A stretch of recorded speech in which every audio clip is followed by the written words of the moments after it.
हाल ही में जो सारी टीपी पे वीडियोस आई हैं वो बड़ी टुश टुश टुश टुश टाइप की है, इंटेंस सी हैं। तो जो एक सिग्नेचर फ्लेवर है टीपी का एसपीटी, वो उसमें थोड़ा मिसिंग है। तो रमज़ान का महीना ख़त्म हो चुका है, जब सब्र जो है वो पाकिस्तानियों के अंदर होता नहीं है। तो ईद पे मेरे पास भी थोड़ा वक्त है, आपके पास भी थोड़ा वक्त है। तो सब्र, प्यार, तहम्मुल, इन 3 चीज़ों के साथ ये वीडियो बनाई है। उम्मीद है सब्र, प्यार, तहम्मुल के साथ ही आप सुनेंगे। मकसद क्या है इस वक्त ये वीडियो बनाने का? मुझे लगता है कि थोड़ा ख़तरनाक डिस्कोर्स ऑनलाइन हो रहा है। ये हम दुनिया भर में देखते हैं। 9/11 के बाद एक राय पाई जाती थी क्योंकि ये मुसलमानों ने किया है।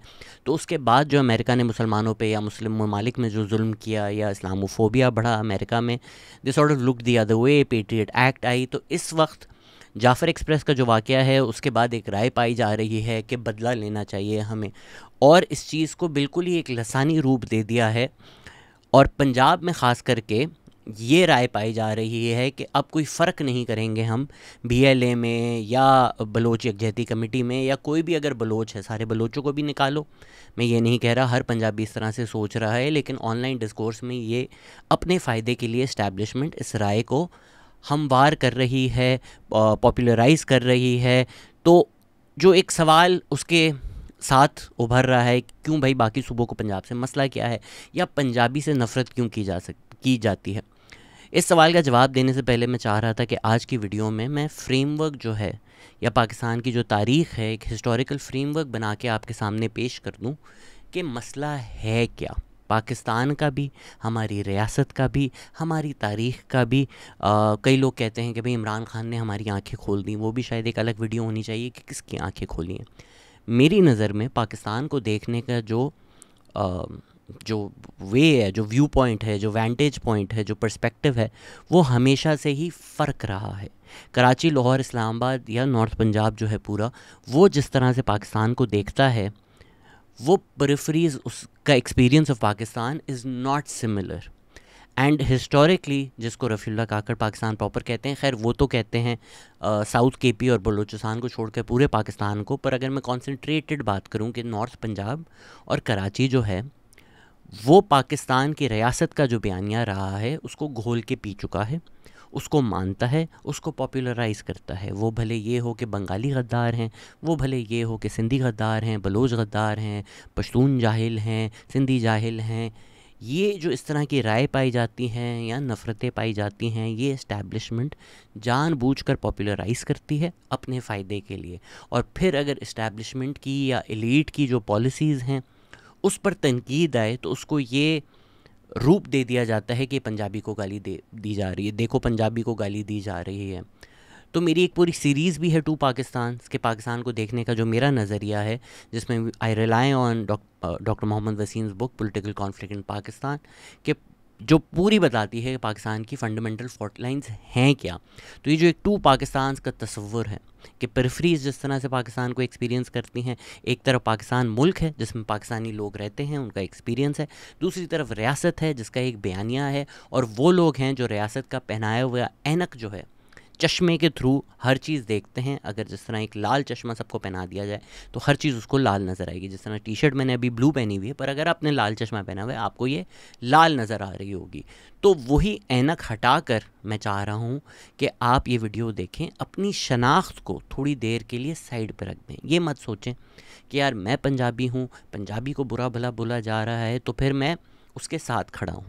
ये दुनिया भर में जो पॉलिटिकल लीडरशिप है या वैसे भी इस्टेब्लिशमेंट है वो इस्तेमाल करती है कि अमेरिका हो, उसमें अगर आप historic injustice against the black community का जिक्र करें तो जो गरीब वाइट इंसान है उसको भी ये बोला जाएगा कि देखो गोरे लोगों के ख़िलाफ़ गाली है, तो फिर वो भी ट्रंप जैसे रिपब्लिकन पार्टी जैसे जो बयानिए हैं उनकी तरफ आ जाएगा। जबकि ये पार्टीज़ एलीट का फ़ायदा देती हैं, ये एलीट वाइट मैन हैं, it's not every white person. White लोग भी होमलेस हैं, वाइट लोग भी ओप्रेस्ड हैं, बट उसको इक्वेट कर दिया जाता है कि देखो गोरे लोगों के ख़िलाफ़ हैं, ये रेसिज्म है अगेंस्ट द वाइट कम्युनिटी। उसी तरह हमारी इस्टेब्लिशमेंट की जो बजा तनकीद है, उनकी पॉलिसीज़ के ख़िलाफ़ जो आवाज़ें उठती हैं, उसको इस तरह से पेश किया जाता है कि देखो पंजाबी को गाली पड़ रही है। तो इसको करंट कॉन्टेक्स्ट में देखने से पहले ये वीडियो हिस्टोरिक कॉन्टेक्स्ट में देखती है। इसीलिए इस वीडियो का उन्वान है how Punjab took control of Pakistan. इस वीडियो को एक शिकायत नहीं, एक इल्तिजा समझ कर देख लीजिए, और अगर आपको कोई गिला हो, कोई शिकायत हो, कोई डिसएग्रीमेंट हो, एसपीटी के साथ मैं बोल रहा हूँ, एसपीटी के साथ आप डिसएग्री करें ताकि एक गुफ्तगू हम शुरू कर सकें। ऐनक उतारने के लिए मैंने बार बार कहा है कि अजीज़ की जो किताब है मर्डर ऑफ हिस्ट्री वो पढ़ लीजिए। इनफैक्ट उसी को ऐनक समझ कर आप पहन भी लीजिए, ताकि आपको जो रियासत का बनाया हुआ बयानिया है जिसको आप सच मान कर चलते हैं उसको थोड़ा अनलर्न कर सकें। उसमें वो पाकिस्तान बनने से पहले भी कई जिक्र है, जिस तरह लखनऊ पैक्ट, उसको हम बड़ा एज अ सक्सेस सेलिब्रेट करते हैं। Lucknow pact Muslim minority provinces का फ़ायदा करा रही थी at the expense of the Muslim majority provinces. उस वक्त बंगाल और पंजाब के भी जो लीडर्स थे उसने उसको एक स्ट्रॉन्ग इनजस्टिस बोला था। तो जो पाकिस्तान की लीडरशिप बनी, या एटलीस्ट पॉलिटिकल लीडरशिप बनी मुस्लिम लीग, वो मुस्लिम माइनॉरिटी प्रोविंसेस जिस तरह यूपी, सीपी, बिहार, वहाँ से डोमिनेटेड थी, वहाँ की लीडरशिप थी, वो पॉलिसी बनाती थी। और फिर ये जो परफ्रीज थे एट दैट टाइम, या एटलीस्ट जो पाकिस्तान बना है फिर इंक्लूडिंग बंगाल, पंजाब, वो रिसीविंग एंड पे होते थे। मुस्लिम लीग की लीडरशिप पॉलिसी बनाती थी, और मुस्लिम लीग की अगर आप लीडरशिप देखें तो वो ना सिर्फ इस मुस्लिम माइनॉरिटी प्रोविंसेस से डोमिनेटेड थी, बंगाल के भी लोग थे। उसकी अगर आप नेचर भी देखें तो वो एलीट डोमिनेटेड थी, वो कोई मासेस की मूवमेंट नहीं थी। आप कायदे आज़म को छोड़कर जो भी एक एलीट थे, एक अमीर आदमी थे, बाकी लीडरशिप देखेंगे तो वो मेनली नवाबजादे। लियाकत अली ख़ान का भी पूरा नाम नवाबजादा लियाकत अली ख़ान है। इनफैक्ट लियाकत अली ख़ान के जो ग्रैंडफादर थे अहमद अली, उनको हेविली रिवॉर्ड किया गया था क्योंकि 1857 में उन्होंने ब्रिटिश ट्रूप्स का साथ दिया था अगेंस्ट द रिबेलियन। तो मुस्लिम लीग की जो लीडरशिप थी वो इन प्रोविंसेस में नहीं थी, that provinces that came to be Pakistan. In fact अगर हम थोड़ी सी तारीख देखें तो 1937 के जो इलेक्शन थे उसमें 89 में से 2 सीट्स पंजाब में प्रोविंशियल इलेक्शंस में मुस्लिम लीग जीती थी। बाकी पंजाब यूनियनिस्ट पार्टी जो है वो डोमिनेट कर रही थी। 1946 के जो इलेक्शंस हुए हैं उसमें फिर मुस्लिम लीग आई है। 1947 तक Khyber Pakhtunkhwa at that time NWFV, उधर खुदाई खिदमतगार और कांग्रेस की हुकूमत थी। सिंध की अगर हम बात करें तो GM सैयद जो वाहिद एक करारदाद पास हुई इन फेवर ऑफ पाकिस्तान, वो पाकिस्तान बनते ही गद्दार डिक्लेयर हो गए थे और अरेस्ट हो गए थे। तो ऐसा नहीं है कि मुस्लिम लीग की जो एक मूवमेंट थी वो एक मास मूवमेंट थी, वो एक अवाम की मूवमेंट थी, वो एक नेगोशिएटेड मूवमेंट थी। जो एक एलीट थी उसने बरतानवी साम्राज्य के साथ नेगोशिएट करके पाकिस्तान बनवाया। इसमें ये राय कि मुस्लिम लीग वाहिद नुमाइंदा थी सब मुसलमानों की, सब सूबों की, ऐसा बिल्कुल है नहीं। जामी चांडियों ने आके हमें बताया कि NWFE में जो रेफरेंडम हुआ वो किस तरह से एक शैम सा रेफरेंडम था। अली उस्मान कासमी की एक एडिटेड वॉल्यूम है जिसमें Muslims against the Muslim league में वो आपको और मुस्लिम रिप्रेजेंटेशन और मुस्लिम वॉइसेस उनके बारे में बताती है। मुस्लिम लीग का जो रोल था, जो उनके चार्टर में भी है कि हम loyalty to the British government मुसलमानों में फैलाएंगे। तो मुस्लिम लीग ने अपना रोल जो बनाया वो ये बनाया कि जो अब कॉलोनियल साम्राज्य जा रही है, बरतानवी साम्राज्य जा रही है, इनका जो रोल था वो अब हमें मिल जाएगा और हम उसको उस तरह से इन जगहों पर हुकूमत करेंगे। तो पाकिस्तान बनने के बाद जब कलात एनेक्स भी हुआ है तो उसमें मुस्लिम लीग या पाकिस्तान की रियासत की यही आर्ग्यूमेंट थी कि अब कॉलोनियल गवर्नमेंट चली गई है, उनका जो रोल था वो अब हमारा रोल है। तो ऐसा नहीं है कि बहुत एक जमहूरी हुकूमत थी या अवाम की नुमाइंदगी थी उस हुकूमत के अंडर। इनफैक्ट पाकिस्तान बनने के हफ्ते बाद ही NWFE की गवर्नमेंट डिसमिस हो गई, कुछ महीनों बाद उसके सिंध की गवर्नमेंट डिसमिस हो गई, कलात एनेक्स हो गया। जो पावर है वो सेंट्रलाइज हो चुकी थी। तो एक सेंट्रलाइज तरीके से हुकूमत की जाती थी, इलेक्शंस नहीं हो रहे थे। जहां इंडिया में इलेक्शंस भी हो गए, लैंड रिफॉर्म्स भी हो गए, पाकिस्तान में ये दोनों चीज़ें नहीं हुई। हुकूमत को हट के अगर हम ब्रिटिश कॉलोनियलिज्म का रोल देखें तो वो उनका मकसद ही ये था कि जो रिसोर्सेज हैं उनको एक्सट्रैक्ट करो और वो जो पैसा है वो लूट कर, या जो इससे रिसोर्सेज हमें आ रही हैं वो लूट कर आप ले जाओ वापस बरतानिया। इसीलिए उन्होंने कनाल सिस्टम बनाया, इसीलिए उन लोगों ने ट्रेन सिस्टम बनाया। तो क्योंकि वो इस रिसोर्स एक्सट्रैक्शन, इस ख़ास मकसद से चीज़ें कर रहे थे, तो इसीलिए उन्होंने डेवलपमेंट वहाँ की जहाँ इनके मकासद पूरे हों। तो पंजाब में क्योंकि उनको फर्टाइल लैंड नज़र आ रहा था, पंजाब से कॉलोनियल आर्मी में रिक्रूटमेंट होती थी। जो बरतानवी साम्राज्य ने बयानिया बनाया कि ये पश्तून और पंजाबी जो हैं ये मार्शल रेस हैं, ये लड़ने के लिए पैदा हुई हैं, बंगाली तो छोटे मोटे से हैं, कमज़ोर से हैं, काले काले से हैं, यही जो फिर कॉलोनियल आर्मी में जिन लोगों ने सर्व किया था, अयूब खान और याह्या खान और हमारी इनिशियल ब्यूरोक्रेटिक एलीट, उसने वही सोच अपना ली और वो उसी तरह अपने आप को भी देखती थी और उसी तरह बंगालियों को भी देखती थी और कमतर समझती थी। तो NWFV को उन्होंने बफर जोन बनाया हुआ था ब्रिटिश कॉलोनियल राज ने, और बलूचिस्तान तो बिल्कुल ही प्रेफरीज पे था और सिंध भी प्रेफरीज पे था, तो वहाँ इतनी ज़्यादा हमें डेवलपमेंट नहीं नज़र आई। अगेन थोड़ी बहुत एग्रीकल्चर में हमें सिंध में डेवलपमेंट नज़र आई, वही उसी वजह से कि अनाज जो है या रिसोर्सेज जो हैं वो उन्होंने एक्सट्रैक्ट करनी थी। साथ ही साथ जो नवाब्स या लैंडलॉर्ड्स बनाए वो इसीलिए बनाए उन्होंने कि ये लोग जो हम लॉयल हैं, सर्विट्यूड का इनाम मिला ना एक बाबू क्लास को कि भाई अगर आप loyal to the British government रहेंगे, अगर आप ब्रिटिश गवर्नमेंट की ग़ुलामी करेंगे, अगर आप बूट चाटेंगे तो आपको ज़मीनें भी मिलेंगी, आप सरदार भी बन जाएंगे, आप नवाब भी बन जाएंगे, आप वडेरे भी बन जाएंगे, फिर आपके नीचे जो लोग हैं उन पर आप जुल्म करें। इंडिया में जहाँ लैंड रिफॉर्म्स हुए, पाकिस्तान में नहीं हुए। इसी फ्यूडल एलीट पर रिलाय कर कर इनको पावर में लाकर एक पाकिस्तान की रियासत बनी, और उसके बनने के फ़ौरन बाद ही कायद आज़म और लियाकत अली ख़ान की वफ़ात हो गई। तो जो सिविलियन पॉलिटिकल लीडरशिप है, उसको आप अनइलेक्टेड कह दें, इलेक्शंस तो नहीं हुए लेकिन एक है, वो भी वैक्यूम आ गया। तो वो वैक्यूम आपका फिल किया ब्यूरोक्रेटिक और मिलिट्री एलीट ने। इसमें हसन अस्करी की एक किताब है, हसन अस्करी रिजवी की, military state in Pakistan, military state and society in Pakistan, उसमें ये काफ़ी डिटेल में आपको मिल जाएगी इन्फॉर्मेशन। अभी मैंने हाल ही में हसन अब्बास की किताब पर भी एक वीडियो बनाई है कि सिकंदर मिर्ज़ा अयूब खान ने कैसे पावर कंट्रोल ली। डॉक्टर इल्हान नियाज़ के साथ भी हमारी एक पूरी पॉडकास्ट है कि किस तरह ब्यूरोक्रेटिक और मिलिट्री एलीट ने पाकिस्तान का कंट्रोल ले लिया। तो जहां मुस्लिम लीग की लीडरशिप आप कह सकते हैं UPCP में कॉन्सेंट्रेटेड थी, मुस्लिम माइनॉरिटी प्रोविंसेस जो इंडिया बन गए वहाँ थी, यहाँ पर जो वो आए यहाँ पर उनकी कॉन्स्टिट्यूंसीज उस तरह से नहीं थी या वो इलेक्शंस नहीं जीत सकते थे। जो आपकी ब्यूरोक्रेटिक और मिलिट्री एलीट थी वो काफ़ी हद तक पंजाब डोमिनेटेड थी। जो मैंने आपको मार्शल रेसेस की बात की, उसकी वजह से बहुत ज़्यादा पश्तून और पंजाबी रिक्रूटमेंट कॉलोनियल आर्मी में होती थी, उनकी रिप्रेजेंटेशन होती थी। इसी वजह से वेस्ट पाकिस्तान ने पॉलिसी भी डोमिनेट की, क्योंकि जो लीडरशिप पोजीशंस थे वो वेस्ट पाकिस्तानियों ने ले लिए। हुसैन हक्कानी की किताब है बिटवीन मॉस्क एंड मिलिट्री, उसमें वो लिखते हैं Pakistan bureaucracy similarly had fewer Bengalis than West Pakistanis. In 1966 only 27,648 government officials out of a total 114,302 belong to East Pakistan. यानी मतलब एक छोटी सी माइनॉरिटी ईस्ट पाकिस्तान की थी।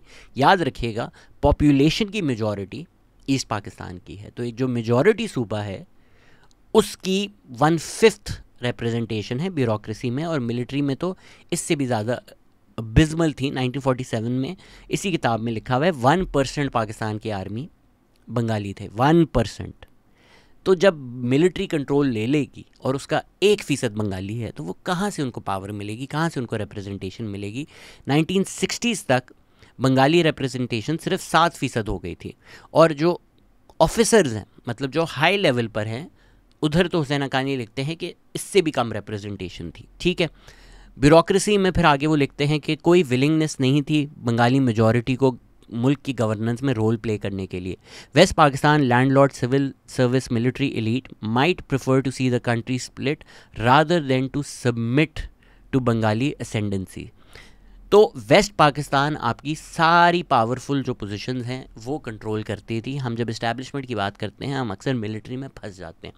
मेरी नज़र में एक जो बहुत बड़ा सतून है जिसका बिल्कुल जिक्र नहीं होता ज़्यादातर इस्टेब्लिशमेंट में, वो एक फ़ाइनेंशियल एलीट है। देखें पाकिस्तान में एक एलीट कैप्चर है, मैं बार बार जिक्र कर चुका हूँ कि $18 बिलियन की सब्सिडीज़ ये मुल्क जो है वो देता है इन एलीट को। इसका मुझे अक्सर एक सिंपलिस्टिक सा जवाब मिलता है, दुनिया में हर जगह अमीर होते हैं। भाई दुनिया में हर जगह अमीर होते हैं, अमीरों का असर व रसूख भी होता है, बिल्कुल होता है, लेकिन पाकिस्तान में तो एक पूरा का पूरा एलीट कैप्चर है ना, कि पॉलिसी भी ये बनाते हैं, गवर्नमेंट से फ़ायदे भी ये लेते हैं, सब्सिडीज़ भी ये लेते हैं, प्रोटेक्शनिज़म भी इनको मिलता है, और आवाम को चूस कर उनका रस जो है, उनकी सारा लेबर एक्सट्रैक्ट करके, लेबर लॉज भी नहीं है, ये फ़ायदे लेते रहते हैं और कुछ प्रोडक्टिव भी नहीं करते, रेंट सीकिंग से पैसे कमा रहे होते हैं।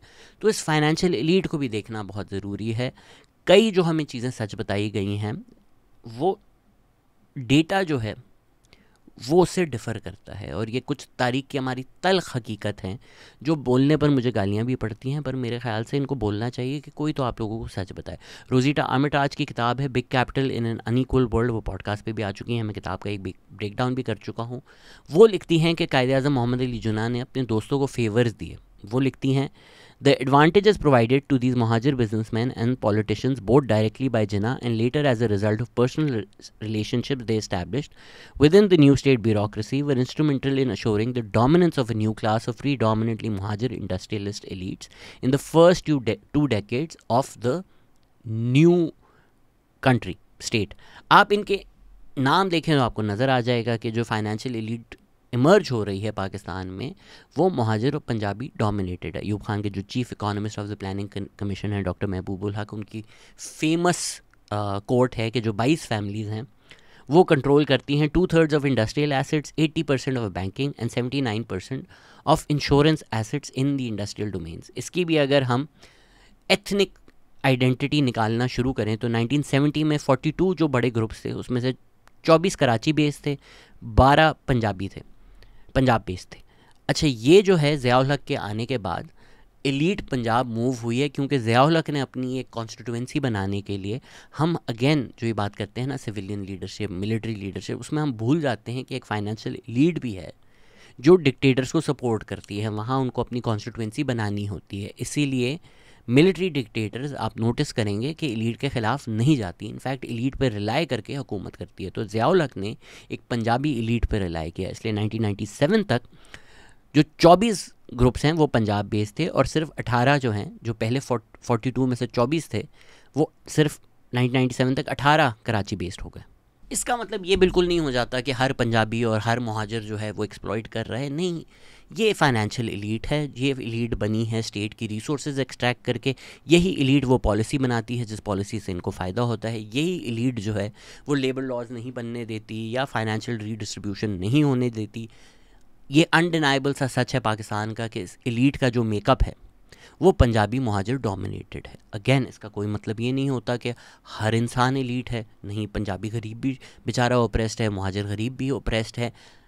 यही मकसद है आज की वीडियो का कि आपको तारीख़ में थोड़ा जाकर बताऊं मैं कि यार अपनी आइडेंटिटी पर हर चीज़ को गाली मत समझा करें। अब जुल्फ़िकार अली भुट्टो है, कोई भी बलोच बोलेगा कि यार इस बलोच का कातिल है, मैं तो नहीं उसको डिफेंड करूँगा क्योंकि जुल्फ़िकार अली भुट्टो सिंधी है और मैं भी सिंधी हूँ ना। तो अगर कोई बिलावल भुट्टो को गाली देता है तो मुझे ऐसा लगता है कि मुझे गाली दी है या हर सिंधी को गाली दी है। आई एम श्योर PPP यही कार्ड खेलती है, एक्सप्लॉइट करती है सिंधी लोगों के जज्बात के लिए। तो जब यही चीज़ इस्टेब्लिशमेंट कर रही है, कभी जाग मुहाजिर जाग का नारा लगा के, कभी जाग पंजाबी जाग का नारा लगा कर, कि जो इस्टेब्लिशमेंट है विच हैपन्स टू बी, जिसका जो मेकअप है वो पंजाबी मुहाजिर डोमिनेटेड है, उसकी तनकीद हो, उसको गाली पड़े, उसको बुरा भला कहा जाए, उसको इस तरह पेश किया जाए कि कोई इंसान हर पंजाबी को गाली दे रहा है या हर मुहाजिर को गाली दे रहा है, ये तो बिल्कुल बजा नहीं होगा। होना तो ये चाहिए कि हम सब मिलकर इस एलीट के ख़िलाफ़ आवाज़ उठाएं, क्योंकि अगर इस एलीट में कोई सिंधी, बलोच, पश्तून भी आ जाए तो ऐसा नहीं है कि एलीट स्टेटस को बदल जाता है। इनफैक्ट टोकन रिप्रेजेंटेशन इसको कहते हैं ना, कि ओबामा के प्रेसिडेंट बनने से ऐसा तो नहीं हुआ कि रेसिज्म ख़त्म हो गया अमेरिका में। उसी तरह अक्सर ये एक इंसान की पर्सनल शनाख्त को इस्तेमाल करते हैं as a substitute for systematic reform. समझ रहे हैं ये बात कि बलूचिस्तान का मसला कैसे बलूचिस्तान का मसला है, ज़फ़रुल्लाह जमाली जो बलोच हैं वो प्राइम मिनिस्टर थे। ये टोकन रिप्रेजेंटेशन होती है कि एक बलोच को प्राइम मिनिस्टर बना दो ताकि ये तासुब जाए या ये तसव्वुर बन जाए कि भाई किस तरह आप कह रहे हैं बलोच मार्जिनलाइज्ड है, प्राइम मिनिस्टर आपका बलोच है, जबकि वो एक मिलिट्री डिक्टेटर है जो हर पॉलिसी बनाता है, और प्राइम मिनिस्टर तो मिलिट्री डिक्टेटरशिप में सिर्फ एक सेरेमोनियल सा ही रोल बनकर रह जाता है। ज़ियाउल हक ने बोला अच्छा भाई सिंधी लोग बड़ी शिकायत कर रहे हैं, जुनेजो को बना दो जो एक सिंधी है। क्या उससे सिंध की जो मार्जिनलाइजेशन थी या MRD मूवमेंट के ख़िलाफ़ जो जुल्म हो रहा था वो ख़त्म हो गया? नहीं। Care taker prime minister Anwarul हक काकड़ बने हुए थे, वो एक बलोच हैं, चलें बलूचिस्तान से हैं, अगर उनकी आप एथनिसिटी क्वेश्चन करेंगे, पश्तून हैं तो बलूचिस्तान से ना, बलूचिस्तान का मसला ख़त्म हो गया, या बलूचिस्तान की आवाम को लगा कि उनका मसला ख़त्म हो गया? नहीं। जो पर्सनल शनाख्त है उस शख्स की वो इतनी मैटर नहीं करती, जो सिस्टमैटिक डिस्क्रिमिनेशन है या जो सिस्टमैटिक ऑपरेशन है अगेंस्ट मार्जिनलाइज कम्युनिटीज़ वो मैटर करती है, वो एक टोकन रिप्रेजेंटेशन से ख़त्म नहीं हो सकती। कभी कभी मुझ पर भी इसी बात पर तनकीद की जाती है कि आप क्यों लसानी लेंसेज को देख रहे हैं। देखिए, मैं बिल्कुल नहीं देख रहा, लेकिन मैं you can not talk about racism in America without mentioning the races. General हवा में तो नहीं बात कर सकते ना, आपके रेसिज्म होता है। नहीं, गोरे लोग काले लोगों के ख़िलाफ़ सिस्टमैटिक रेसिज्म करते हैं, सालों से करते हैं। उसकी एक तारीख़ है, उसकी एक हिस्ट्री है। By pretending I don't see colour और having the conversation of racism in America while not mentioning colour at all, उसका कोई फ़ायदा नहीं है। इसी तरह डोमेस्टिक वायलेंस की जो कॉन्वर्जेशन है वो जेंडर्स को डिस्कस करे बगैर हो ही नहीं सकता, क्योंकि प्रीडोमिनेटली मर्द जो है वो औरतों पर डोमेस्टिक वायलेंस करते हैं। ये स्टैट्स बैकअप करता है, ये डेटा बैकअप करता है। लसानी बुनियाद पर जो फसादात करते हैं, जो नफ़रतें फैलाते हैं, वो यही इस्टेब्लिशमेंट है। जो तनकीद इन पर की जा रही है, जो इस एलीट पे की जा रही है, उसको लसानी रंग दे देते हैं। उसको इस तरह से पेश करते हैं कि आप इस एलीट और इस इस्टेब्लिशमेंट को बुरा भला बोलें तो सब मुहाजिरों को गाली दी गई है, सब पंजाबियों को गाली दी गई है। और क्योंकि ये सालों साल इस तरह की सियासत की गई है उन्हीं पार्टीज़ के तहत जो इस्टेब्लिशमेंट ने बनाई, जिनका बयानिया इस्टेब्लिशमेंट ने बनाया, तो जब भी तनकीद की जाती है एलीट पर, इस्टेब्लिशमेंट पर, स्टेटस को पर, उनका जो गढ़ है वो बना लेते हैं या वो सिक्योर कर लेते हैं इस पूरे डिस्कशन को एक लसानी रंग देकर। और मुझे यकीन है कि आप लोगों को कंफ्यूज करने के लिए कई बातें की गई हैं, या जो ये बजा क्रिटिसिज्म है, या जो मैं आपको ये फैक्चुअल हिस्ट्री बता रहा हूँ, मुझे ऑलरेडी पता है कि कुछ लोग आर्ग्यू करेंगे, तो उसको एड्रेस कर लेते हैं कि भाई पाकिस्तान की अगर आप लीडरशिप देखें, वो तो शुरू में पंजाबी नहीं थी, तो 3 लोग जो हैं मेनली, चलें उसको 4 कर लेते हैं, क्योंकि सिकंदर मिर्ज़ा भी जो हैं वो बंगाली थे। देखें, मैंने जिस तरह पहले भी बात की कि एक इंसान के आने से फ़र्क नहीं पड़ जाता। सिकंदर मिर्ज़ा कोई बंगाली अवाम में से नहीं थे, या वो एक अवामी लीडर नहीं थे। सिकंदर मिर्ज़ा इनफैक्ट मीर जाफ़र की फैमिली से हैं, उनके डिसेंडेंट हैं। सिकंदर मिर्ज़ा एक फ्यूडल एलीट थे, एक नवाब थे। उनकी आप एजुकेशन देखें तो वो कॉलोनियल इंस्टीट्यूट्स में हुई है, रॉयल मिलिट्री कॉलेज से पढ़ा है उन्होंने। तो वो जो एक कॉलोनियल बाबू क्लास का मैं आपको जिक्र कर रहा होता हूँ, मीर जाफ़र की डिसेंडेंट है भाई वो। लिटरली आप उनको कैसे कह सकते हैं कि वो एक अवाम के नुमाइंदे? नहीं, वो एक ब्रिटिश कॉलोनियल क्लास के उनके अंडर सर्व करने के लिए उनको जो टाइटल्स मिले, उनको जो इनाम मिले, उससे वो लोग अमीर हुए, उससे वो लोग पावर में आए हैं। इनको ये समझना कि ये एक अवाम के नुमाइंदे हैं या इनकी बंगाली आइडेंटिटी है वो एक प्राइमरी आइडेंटिटी हो सकती है, या ये कहना कि सिकंदर मिर्ज़ा अगर आपके गवर्नर जनरल हैं तो ऐसा कैसे हो सकता है कि ईस्ट पाकिस्तान एक्सप्लॉइटेड है क्योंकि ये भी तो बंगाली हैं, मेरे ख्याल में ये बहुत बेवकूफ़ाना बात है। इसी तरह अयूब ख़ान और याया ख़ान बिल्कुल जेनेटिकली जो है वो पश्तून हैं, लेकिन अयूब ख़ान पहले अलीगढ़ यूनिवर्सिटी में पढ़े, उसके बाद वो भी यूके गए रॉयल मिलिट्री कॉलेज में, तो वो भी इस कॉलोनियल बाबू क्लास को बिलोंग करते हैं। याया ख़ान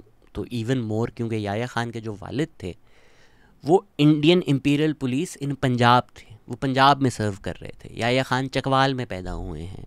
ये किताब है दीवान बरिंद्रनाथ की, प्राइवेट लाइफ ऑफ याया ख़ान। इसमें ये लिखते हैं कि याया ख़ान के वालिद को खान साहब का जो खिताब है वो इसलिए मिला था क्योंकि उन्होंने कई freedom fighters including Bhagat Singh, Rajguru and Sukhdev, उनकी बॉडीज़ को बहुत एफिशिएंटली डिस्पोज ऑफ कर दिया था। इन सब बातों का मकसद ये है कि भाई जब आप वो एक कॉलोनियल बाबू क्लास में ज्वाइन कर लेते हैं ना, आप अपने आप को अलग समझने लगते हैं। आप अपने आप को थ्रू ब्रिटिश एजुकेशन, ये मैंने आपको पिछली वीडियोज़ में भी बताया कि आप पे एहसान नहीं कर रहे थे अलीगढ़ यूनिवर्सिटी बनाकर। ये यूनिवर्सिटीज़ बनाने का, एचसन कॉलेज, अलीगढ़ यूनिवर्सिटी, मकसद ही ये था कि जो बरतानवी एजुकेशन है उसके थ्रू एक कॉलोनियल बाबू क्लास बनाई जा सके, कि जो ये क्लास है ये ब्रिटिश गवर्नमेंट को सर्व करेगी और आवाम को कंट्रोल करेगी और उनको बताएगी कि बरतानवी साम्राज्य कितनी अच्छी है, कितनी ज़बरदस्त है। और जो कॉलोनियल सोच है या जो ब्रिटिश कॉलोनाइजर्स आपके अंदर एक इन्फीरियरिटी कॉम्प्लेक्स डालना चाहते हैं, उसको घोल के पी जाएगी और सच मानना शुरू कर देगी। आप अयूब ख़ान, याया ख़ान की कोई भी स्पीच उठा कर देख लें, क्या वो पख्तून राइट्स की बात कर रहे हैं, क्या वो पश्तून हिस्ट्री की बात कर रहे हैं, क्या या वो आपको ब्रिटिश कॉलोनाइजर्स को both in action and in speech imitate करते हुए नज़र आ रहे हैं। उनकी जो सोच थी वो पूरी की पूरी कॉलोनियल ऑफिसर्स वाली सोच थी, क्योंकि दोनों कॉलोनियल ऑफिसर्स थे जिन्होंने कॉलोनियल आर्मीज़ में सर्व किया हुआ था। वैसे आजकल हमारी आर्मी में भी जिस तरह जिक्र होता है कि एक दफ़ा आप आर्मी ज्वाइन कर लें तो फिर आप पश्तून, बलोच, सिंधी नहीं रहते, तो वो ब्रिटिश कॉलोनियल सोच जो है उसमें उनकी सारी ट्रेनिंग हुई, उसमें उनकी सारी जहन साजी हुई और वही उनकी सोच थी।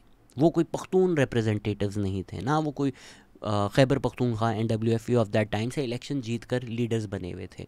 उनकी वही सोच थी कि अवाम को तो डंडा चाहिए, ये अवाम तो डेमोक्रेसी के काबिल ही नहीं है। जो कलोनियल सोच थी कि नेटिव सैवेजेस हैं, ये जानवर हैं, ये इंडियंस जो हैं ये कुत्तों की तरह हैं, इनको ना जमहूरियत दो, इनको ना हक दो, और ये अगर ज़्यादा फ्री होंगे तो 1 मिलियन मार दो, बाकी सारे सीधे हो जाएंगे। इसमें फिर इसको इस तरह रिड्यूस करना कि याया खान और अयूब खान भी तो पश्तून थे, मेरे ख़्याल में बहुत ज़्यादा अनफेयर होगा और एक गलत अंडरस्टैंडिंग होगी ऑफ हिस्ट्री, क्योंकि इनकी प्राइमरी आइडेंटिटी मेरी नज़र में इनकी जेनेटिक आइडेंटिटी नहीं है, बल्कि ये है कि ये कलोनियल ऑफिसर्स थे। Same for Sikandar Mirza. आप उनकी एजुकेशन देखें, आप उनकी तारीख़ देखें, आप ये मत देखें कि यार पीछे से इनके एंसेस्टर्स कहाँ से थे। और अगेन, एक इंसान की पर्सनल शनाख्त से सिस्टमेटिक रिफॉर्म ना हो सकता है, ना सिस्टम्स का जो रूप है, जो स्ट्रक्चर है, वो बदल सकता है। तो ये जो आर्मी और ब्यूरोक्रेसी को लीड कर रहे थे, जिन्होंने एक्सप्लॉयटेशन की, पेरिफेरीज़ की एक्सप्लॉयटेशन की, ईस्ट पाकिस्तान की एक्सप्लॉयटेशन की, 1971 किया, वो पंजाबी मुहाजिर डोमिनेटेड ही थी। 1971 के जो जनरल्स हैं उनकी आप 1 बाय 1 एथनिक आइडेंटिटी देख लें, इसमें आपको पश्तून ज़रूर नज़र आएंगे। वही मार्शल रेस का आइडिया, बहुत सारे पश्तून रिक्रूट किए थे आर्मी में सर्व करने के लिए, मेनली जो है वो डोमिनेटेड पंजाबी मुहाजिर ही है।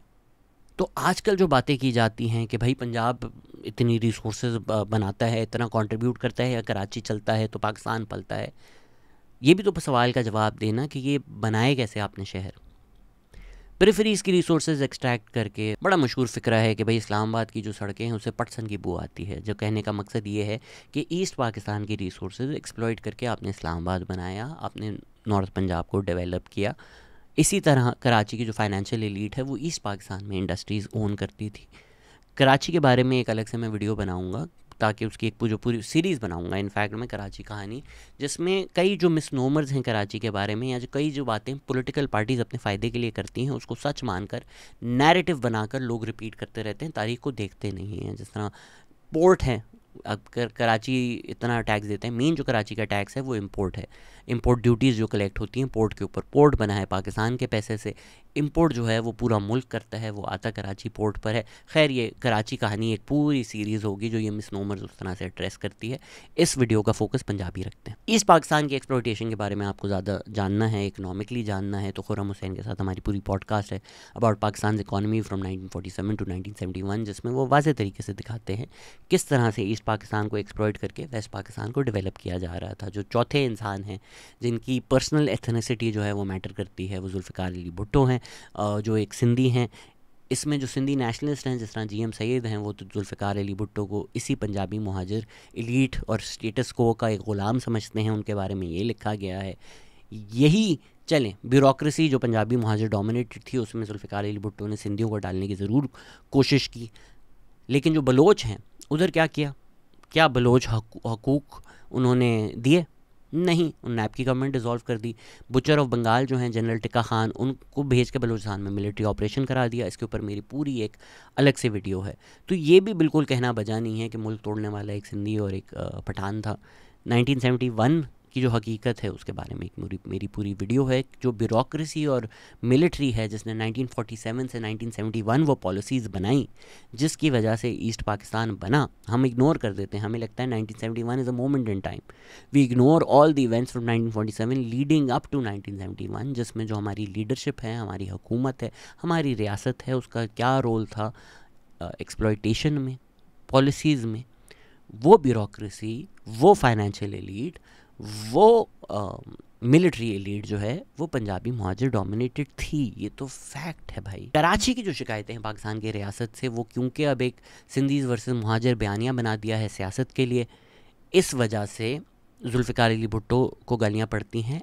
एक्चुअली जो financial hub, business hub move हुआ है फ्रॉम कराची, वो ज़्यादा ज़ियाउल हक के दौर में हुआ है। रोज़ीटा आर्मिटाज की जो किताब है, अगेन उसमें पढ़ें, उसमें भी इस चीज़ का काफ़ी जिक्र है। ज़ियाउल हक ने एक पंजाबी एलीट बनाई, पंजाबी मिलिट्री एलीट बनी उस टाइम पर एक। ये सब ज़ियाउल हक के वक्त में हुआ है, और फिर यही वो एलीट है जिसने पाकिस्तान के ऊपर हुकूमत की है। कहने को तो 1988 में बेनज़ीर भुट्टो जो हैं वो प्राइम मिनिस्टर बन गई, लेकिन एस्टैब्लिशमेंट वाज इन पावर, सबको पता है। इस वक्त आपको क्लियरली नज़र आएगा, ये जो सारी बातें मैं कर रहा हूँ ना कि इंटेंजिबल सी हैं, फ़िलोसॉफिकल सी हैं, शायद यहाँ आपको वो टेंजिबल होती हुई नज़र आ जाएंगी कि बेनज़ीर भुट्टो बनती हैं प्राइम मिनिस्टर। अब हम जिक्र करते हैं कि हम सब पाकिस्तानी हैं, लसानी बातें मत करो, इस तरह हमें मत बांटो, ये नेशनलिज्म की बातें, बलोच क्या होता है, पाकिस्तानी हैं हम। तो मेरा सवाल है कि जब बेनज़ीर भुट्टो उस टाइम पे जो आपके फेडरल इलेक्शंस हैं उससे 1-2 दिन बाद प्रोविंशियल इलेक्शंस होते थे, तो जब पीपीपी को एक अक्सरियत मिल गई, नज़र आ गया कि यार ये पंजाब भी जीतेगी, किसने ये नारा लगवाया जाग पंजाबी जाग का? अब तो हमें लगता है ना कि नेशनलिज्म की बात ही करना मुल्क तोड़ने के बनिस्बत है।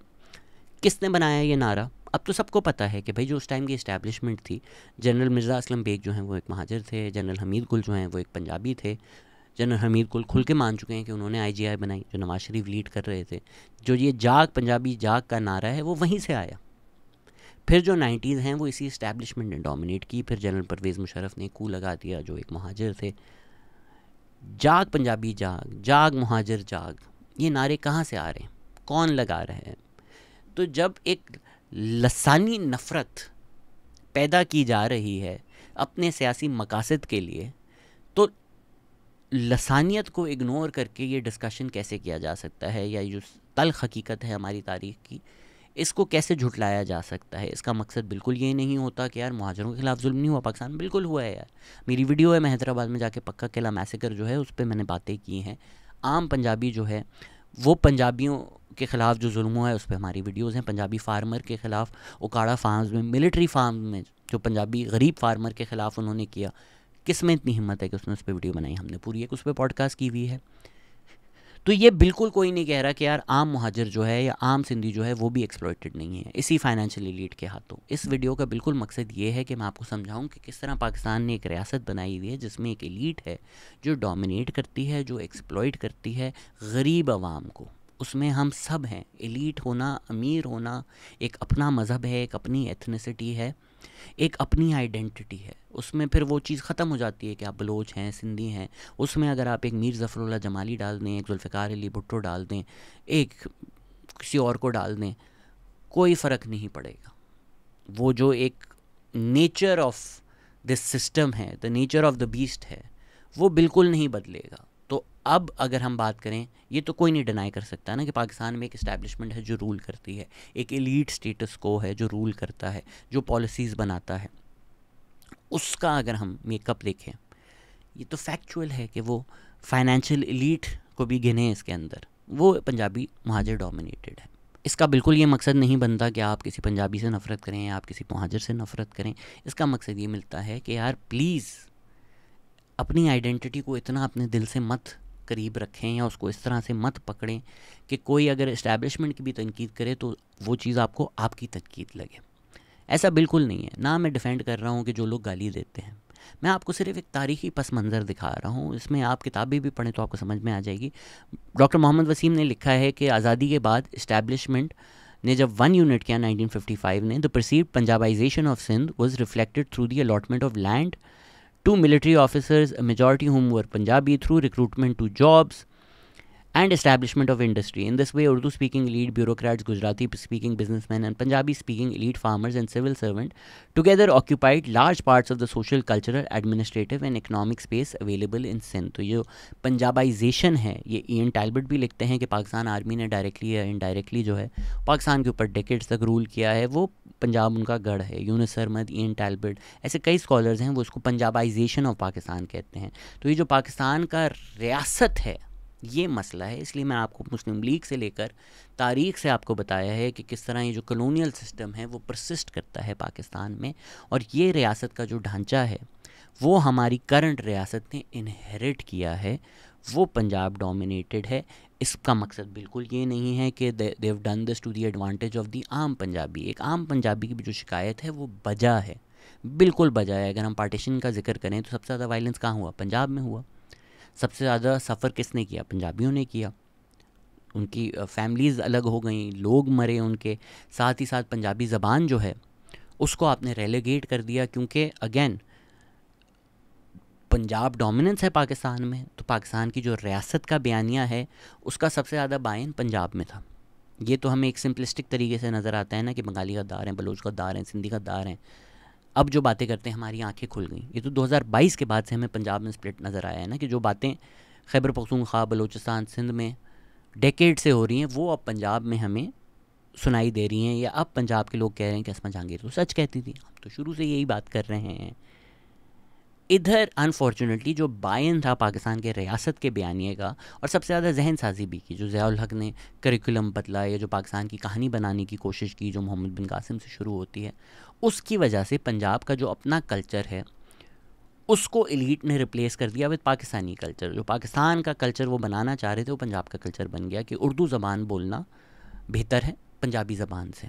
तो जो पंजाब की एलीट थी उसने भी एक्सेप्ट कर लिया। आज भी पंजाब की एलीट है वही बोलती है कि हम पेंडू तरीके से बात नहीं करते, हमारी उर्दू कितनी साफ़ है, something to be proud of, right, कि मैं उर्दू साफ़ बोलता हूँ, पंजाबी मेरी साफ़ हो ना हो, पंजाबी जो है वो तो एक पेंडू ज़बान है। हमारे बच्चे भी जो हैं वो एलीट स्कूल्स जाएंगे, HSN वगैरह जाएंगे, और वो अंग्रेज़ी बोलेंगे और उर्दू बोलेंगे, और वो पढ़े लिखे होंगे, और वो बिल्कुल ब्रिटिश कॉलोनियल ऑफिसर्स की तरह पेश आएंगे, और वो नेज़ेबाजी करेंगे और जो भी करेंगे।